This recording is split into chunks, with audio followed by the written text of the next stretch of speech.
film. We all love this film. You know, Michael and Gregory are amazing directors. They're alums of the festival. They've been here with The Last Race and Truffle Hunters. And you know, not only are they great artists, but I think what makes their film so special is that the time and care they spend with the subjects and how they bring others to their world and to their culture is just pretty beautiful. And in this film, there's just some wonderful, beautiful people that you'll never forget that you meet. So it's such a special experience. We're so happy to have you here. We're so happy to have the directors here to say a few words for the film. So please join me in welcoming the directors, Michael Dweck and Gregory Kershaw.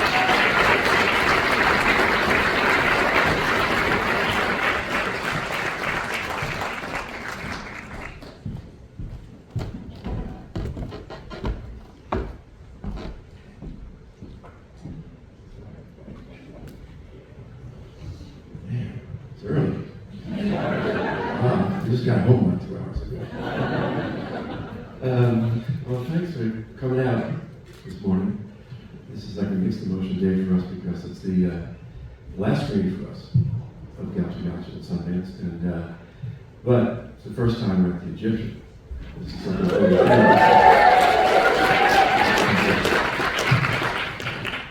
we're forever honored and grateful to the programmers, Sudeep, Anya, Hazel, the rest of the programming team. You've been with us from the very beginning, with The Last Race and Truffle Hunters, and we really appreciate it. We're so glad to be back here. The Sundance Institute has supported us from the beginning with their labs. It's helped us with experimenting with sound and picture, and a lot of that, the result of that you're going to see here today. So we thank you so much. I love these early morning screenings here. This film, we've been working on this film for 2 years, but it started a long time before that. So Michael has been going out to Argentina for about 5 years. He's been to a certain time, and I've been working on projects in South America for a long time, exploring the relationship between land and traditional communities. And through that time, you know, we heard a lot about the mythology of the Gaucho, and we were interested in exploring the communities and the real people that are beyond that mythology, that are behind it. And so, like most of our projects, Michael and I, we took a trip to Argentina and we started exploring. And early on in the process of exploring, we heard of this idea of the Gaucho Gaucho, which is different from just a gaucho. A Gaucho Gaucho is somebody that is a true gaucho. It's somebody that lives by the traditions. It's somebody that upholds the honor of what a gaucho is supposed to be. It's somebody that has a relationship to their animals, to their horses, their cows. They know the gaucho songs. They wear the gaucho clothing. But more than anything, we found this idea of freedom in the Gaucho culture, and this community, they invited that in, and they shared that freedom with us, and we are so honored to be able to share what we found there with you today. So thank you for being here on this very early morning. We hope you enjoy the film.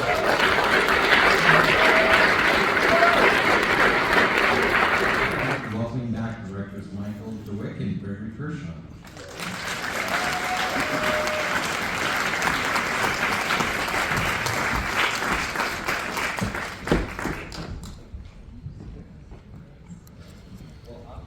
I'm going to start off with a question or two, and then I'll throw it on so start thinking. And I kind of wanted to, because I've been talking to you, obviously, I was wondering if you'd share, how do you get to this place in the film? Not that easy. Well, the first trip was interesting because Gregory had to fly 36 hours to get to Buenos Aires. I had to fly 11, but from there, we have to fly 4 hours across the country to Salta, take a car 4 hours up to Tijuana, then we hopped on a horse 10 hours to Ropa Mountain. So not easy, but you know, the Gauchos, the way that we work is that we try to immerse ourselves in these communities, and we don't come with a camera for weeks and weeks. And this is part of kind of our way of integrating ourselves in these communities. But we just kind of spend a lot of time with these families drinking a lot of wine, having a lot of meat. And spending a lot of time on horse with these families too. So that was kind of our part of the paying of dues to the community at first. And how do you describe what you were doing with them when you were spending that time with them? What the film would be like? Because many of them maybe have never seen a film. How do you talk to them about this process?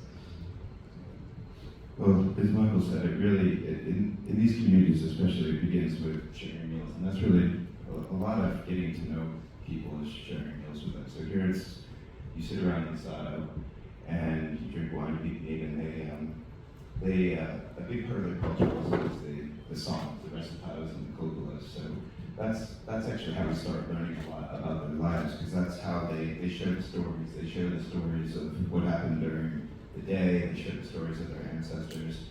And when we're talking to them about the film, we start by, I guess we express what our mission is with filmmaking, which is to go to places where that we're fascinated by, that we're curious about, and finding beauty in them, and getting to know the people, and then taking all that and reflecting it through cinema. And that's our process. It's trying to go to a place to deeply understand it, to deeply feel it, and then to find a cinematic language that reflects all that. And it's a process of getting to know people. It's a process of really getting to deeply see the world, and then figuring out through experimentation and to figure out what's the correct language to tell that story in the cinematic world. And well, part of that, I want to ask about the choice of doing black and white photography. Did you ever think that maybe you would do in color, or is that something that came through being there? What we call it beauty scope. Has a little black and green. Well, we spend a lot of time in the world just almost waiting for the world to tell us what it wants to be. And part of that process is just testing. So we spent probably 4 or 5 weeks there, just with the camera, not filming our subjects, just understanding the language of this particular place. So we experimented with different ways of filming, motion, how do we tell a story, the textures of this beautiful land, and also all the places where we film have an interesting language in them. But the wind is so different there than it is in Italy for truffle hunters, and the way it was different in the last place. The places smell differently and they feel different. And so the minute we decided to put in the viewfinder, we just converted it to black and white one day. We just felt, it just clicked. And it just, the world felt right to us. And it felt, there's a timelessness to this place. And this idea of beauty scope kind of reflected that, the sense of this place and the sense of the people. And that's how it kind of ended up. Once we did that first day, we started with that the entire time, and never turned back. So we never see anything in color when we're filming. It's only in beauty scope. Well, I want to open up to the audience and raise your hand on calling you. Yes, please. My question is about the sound. It was lovely and magical. I'm curious if you could share some of the conversations that led to those choices. Well, so sound is something that we're thinking about very early on through the whole production process. And just like the filming, we're trying to create a soundscape that reflects the world, but in a really heightened state. So in addition to just recording the sound, the dialogue as we're filming, we're constantly looking for really unique sounds in the world, and we're capturing those, and we're creating a library. And then when we go into the sound mix, it's about taking those sounds and trying to reflect the world, but in an amplified way. And one of the ideas very early on as we started exploring this place was that it felt like a dream being there. There was something that felt a little bit elevated from the real world, and we wanted to create the feeling of the audience entering into this dream. And we used sound in order to do that. And sometimes it kind of goes into the supernatural. We wanted to create a sound that reflected the feeling of like Pachamama and this deep spirituality that they have in this world. So it starts in the world, but then it's something that we're enhancing through the post-production process to elevate the world and create the feeling that we feel while we're there. I just wanted to add, we create, it's very subtle, but we create, in all of our films, sonic profiles for each character. It's very, very subtle, but an identifiable sound escape for every character, so in some very subtle, subconscious way, the audience can kind of connect to them. So an example would be Lalo, the man with the white beard, that you'll hear there's an old rusty kind of windmill in the background, which is inspiring. It's also reminiscent of Once Upon a Time in the West. Then, Santito, he has, a sound with him as well that has to do with the church. So each character has a profile. That also helps us build, as we're kind of going through this world of filming. We're very conscious of those, collecting kind of those sounds. We work very early on with sound design. Actually, before we start filming, we're talking about sound design. And we're having conversations back and forth when we're on location, just talking about possibilities. So that's, because typically I think in a lot of films, that's the last thing that you finish kind of film, and you give the sound designer very little time to incorporate sound in the film. In our case, it's half the film. I find some of the accents and dialects, especially with the older generations, really challenging. So I'm curious, as you get to know them, as you're filming, how you're communicating, and also the table side chats, especially if you're prompting any of those conversations sort of as a traditional interview, or if those are all just observation moments where you arrive at the rest of people's audience.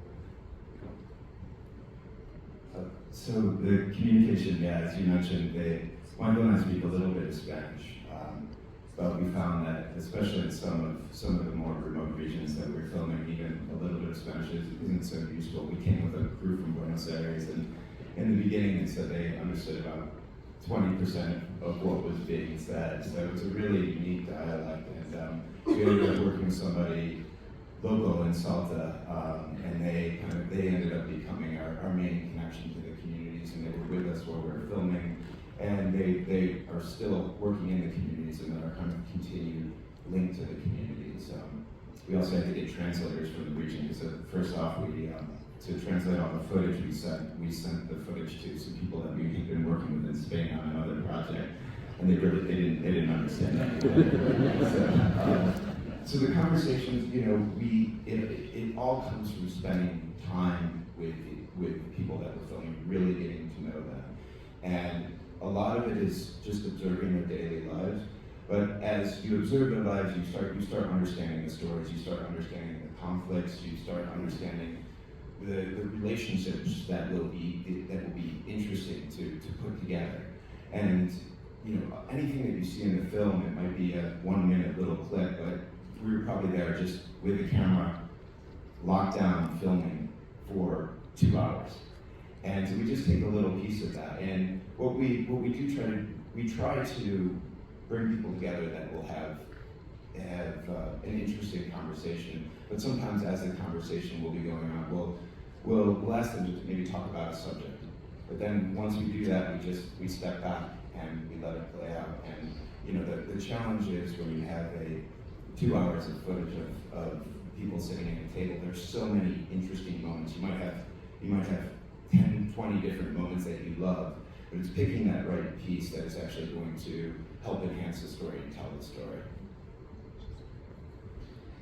Yes. I was wondering about the visual set, which was amazing, and how much you had to manipulate your characters to get the shot you wanted.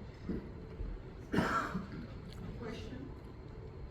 Can you repeat the first Yeah, part? can you repeat it? So about like the characters, like where they were in the shot, how much did you have to tell them, like, you should be here, you should be here? Oh, It's not framing, the frames. Maybe direct to where the characters are within the frame. Well, we don't really do that. I mean, we're directors, like all top filmmakers are. But we'll spend a lot of time creating a frame that's beautiful and appropriate for the character. You notice this is only like an example. They sit at the same table every single day and have breakfast, lunch, and dinner. And everybody in this world has rituals. So once we kind of decide on the frame we're going to shoot, they're completely unencumbered. to be in front of this frame. So we don't, of course, we don't direct anybody, to say kind of anything. We also don't really have to tell them to move here, move there. This is kind of their life, and we become part of that life. We spend, it's 2 years. That's like some of these scenes you've seen, we've probably filmed maybe 8 or 9 times, and most of the time nothing comes out of it. So maybe it's 20 hours of footage, and we would get one or 2 minutes out of it. We also spend quite a bit of time just kind of studying light. I mean, we only shoot 1 shot a day, typically, and we shoot all the exteriors. We shoot at sunset so that the film was quite painterly. It's also because the light is so harsh in this place because we're high desert, that it gives kind of no choice. And the interiors is very, very still. We shoot 1 of those a day, and we just spend quite a bit of time just making sure that the frame is absolutely beautiful, but the characters are just completely uncovered. I just want to add too, it's a dance between sort of our filmmaking process and the reality that we're putting in front of the camera. And we do, as Michael was saying, we work to construct these frames that are creating a feeling, that are telling a story. The trick is to do that in a way that allows people to feel comfortable in front of the camera and to forget about the camera. And that's what takes so much time. And we spent 150 days on the ground shooting this, and really a lot of the time it's just getting to know people and understanding how you can create a very deliberate directorial perspective without encumbering the real life that's playing out in front of you. Because we also, we become part of their families. We spend so much time, years with these families. And since the camera also doesn't move, they just forget about the camera completely. And also, we're a very, very small crew. It's Gregory and I behind the camera, being a sound person. And most of the time, the sound person might not be in the room with us. Then we have everybody else is kind of outside with us, a production manager. Then we have PA assistants. That's it. We don't have a big crew of people. So it's not like we're setting a stage and we have kind of lights everywhere and cameras kind of in their face and feel uncomfortable. It's not like that. We become very much part of their world. We have time for 1 or 2 more questions. Yes, please. Actually, 2 questions. The beautiful Gaucho, was she unique or did you meet others like her there? And the second question is, has the Argentinian economy problems affected them at all? Are you even aware of it? How does that affect that group? Juan is very unique, and we met her. It goes back to what we were talking about in the beginning, this search for the Gaucho Gaucho. So everybody in the community, we were looking for somebody who was a Gaucho Gaucho, a true Gaucho. They all kept saying Tati Gonzo, that's her father. And we eventually went down to Chihuahua and we met him. We met him right in front of one of the trees you see in the film, and all his horses were around him. He had his whole family with him, and he brought Guada out in front, and he kind of pointed us in her direction. He said, "This is the person that you want to film," and she's doing something really unique in this world. The world of the Genetiada, especially, is a very male-dominated world. It's a world of a lot of machismo, and she's finding her way in that very male-dominated environment, and Tati's kind of leading the way. So, the story really started with Tati, but it ended up with Guada. And they were both here. They had to go back this way. They were both here. They had a great time here. We had a chance to talk to them. It's interesting how, just a short story about them, that we took to the supermarket for shopping. And first thing Tati was staring at was all the mustard. And so I asked her, why are there 60 types of mustard? They never an answer. And the bread aisle was the other thing. And the bread aisle, because typically in that region here, you go to the bakery, you get a loaf of bread, and you go home. And then you eat it, next day you go to the bakery again. But here was an entire aisle of bread. He said, who's going to eat all this bread? There's only 6 people in the store. But they had a great time. Some of the opening scenes in the horses galloping fiercely across with all the shrubbery in the way, how did you film that? I mean, the young boys were on a clear, open plain, but that first was very impressive.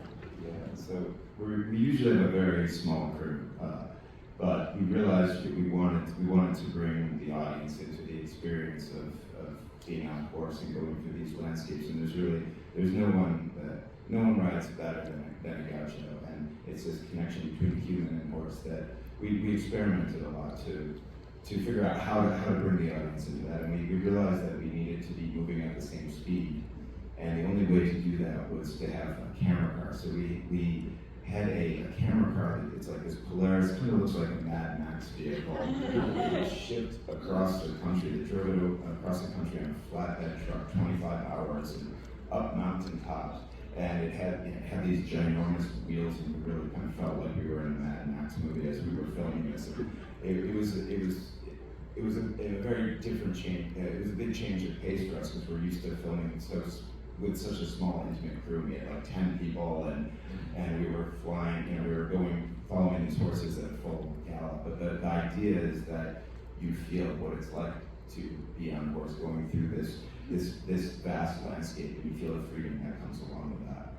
Just one other, the mechanisms they had in front, they're using them my first thought was they were using them to prevent themselves from getting, because chaps won't cover you in that kind of environment. And then I realized maybe they were using it to make a noise to encourage the horses without actually hitting them. Yeah, it's actually both. They're called guanates, and because that whole area is just cactus. It's cactus on the ground cactus, so they have to be sheep for the day. They actually take needle those pliers and we pull cactus out of our feet. It's easy to see because I was wearing actually. When we're shooting and I still had cactus on my feet. And then they also use it for a way to just signal to cows in direction, and also to the dogs. The dogs are like part of the family, and the dogs automatically know what to do as soon as they mount the horse. The dogs are excited and they kind of go out with them. And there's a rhythm. Like there's a scene with Wally where he's taking the cows across this steep landscape, and you hear him going. There's a rhythm to this world, and the cows gotta follow this rhythm. Well, I wish we had more time because there's so much to say, but thank you so much. It's Eric from IONCINEMA.com. If you want to support us, subscribe below. For more reviews, interviews, film festival coverage from Sundance, Cannes, Toronto, you want to check out these guys on this side.